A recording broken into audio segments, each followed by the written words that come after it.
Selamat pagi, semangat pagi. Senang bisa menyapa saudara sekalian dengan firman Tuhan yang diambil dari Yohanes 10 ayat 4 sampai 5. Jika semua dombanya telah dibawanya keluar, ia berjalan di depan mereka, dan domba-domba itu mengikuti dia, karena mereka mengenal suaranya.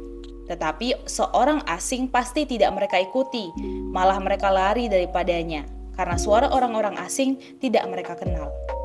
Saudaraku, ada fakta unik tentang domba. Ternyata, domba adalah salah satu hewan yang memiliki daya ingat yang baik. Bahkan katanya, daya ingat domba hampir sama dengan daya ingat manusia. Karena itu, domba mampu mengingat puluhan orang dalam 1 tahun. Keunikan hewan yang satu ini tentu dipahami oleh para gembala di masa kehidupan Yesus. Karena itu bisa kita lihat bahwa di mana domba pasti mengenal suara gembalanya. Tidak seperti hewan lain yang mungkin sulit membedakan mana suara pemiliknya dan mana suara pencuri. Nah, ketika mendengar kisah tentang domba, Yesus seringkali membicarakan tentang keunikan domba dalam hal mengenal suara gembalanya. Bahkan dalam ayat ini, Yesus menggambarkan dirinya sebagai gembala yang menuntun domba-domba ke padang rumput. Semua orang yang datang sebelum dia dikatakan sebagai pencuri dan perampok, dan tentu domba-domba itu tidak akan mendengarkan suara mereka.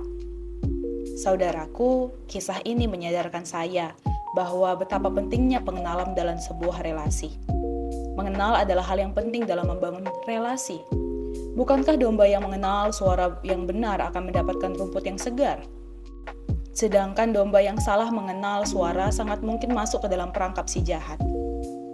Tapi domba yang benar-benar domba akan lari dari orang yang mereka tidak kenal. Saudaraku, jika kita mengatakan bahwa kita adalah domba-domba Tuhan, sudahkah kita mendengarkan suaranya? Mendengarkan suaranya dari setiap firman yang kita baca dan hayati? Karena Tuhan sudah berkali-kali menyuarakan harapannya terhadap kita. Sudah berkali-kali Tuhan menyuarakan agar kita bertumbuh dalam persekutuan yang berlandas pada kasih.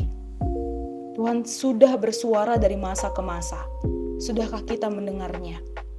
Atau kita memilih suara yang lain untuk kita kenali dan hidupi?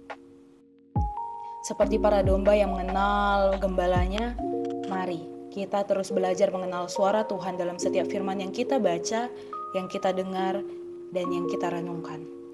Selamat menjalani hari ini, Tuhan Yesus memberkati.